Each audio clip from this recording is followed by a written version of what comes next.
La traversée de l'Atlantique par Christophe Colomb va marquer une véritable course aux richesses pour les puissances européennes, qui cherchent depuis longtemps à s'approprier les richesses des Indes et vont, par la suite, chercher celles du désormais Nouveau Monde.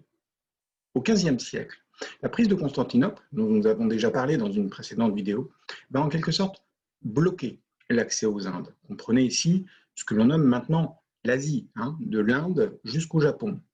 En tout cas, ce blocage va se faire pour les caravanes européennes, qui ramenaient de l'Orient essentiellement des épices, qui servaient à l'époque de monnaie d'échange et représentaient donc une véritable richesse. La route ouverte par Christophe Colomb en 1492 va donc donner aux Européens l'idée que la route des Indes est à nouveau ouverte, l'explorateur ayant dans un premier temps pensé être arrivé aux Indes et non sur un nouveau continent.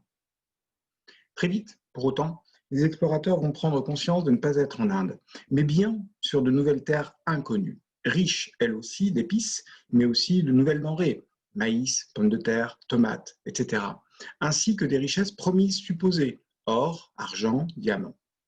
Le pays d'Eldorado est alors dans les têtes et les explorateurs espagnols Hernán Cortés et Francisco Pizarro massacreront les populations amérindiennes qu'ils croiseront dans le seul but de trouver ce pays supposé empli de richesses précieuses. Les Portugais, eux, poursuivront la recherche de nouvelles routes pour les Indes, avec Vasco de Gama, Bartolomeo Dias et Fernand de Magellan, qui parviendra, lui, à faire le premier tour du monde. Ils parviendront aussi à orienter leurs colonies vers les Indes véritables, en ne délaissant pas les nouvelles terres grâce aux voyages faits pour leur compte par Amerigo Vespucci vers le futur Brésil. Notons d'ailleurs que le navigateur donnera son nom à l'intégralité du nouveau continent, l'Amérique. Les Français, pour leur part, s'investiront vers les terres du Nord, le Québec, avec Jacques Cartier, puis les terres des Caraïbes. Les Anglais seront les derniers à se lancer dans la course, en investissant les territoires des futurs États-Unis en concurrence avec les Flamands et les Français.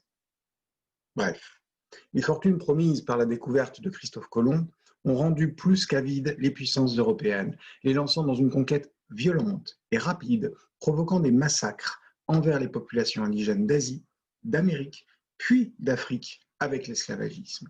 La violence sera aussi entre ces puissances, cherchant les unes et les autres à être celles qui dominent.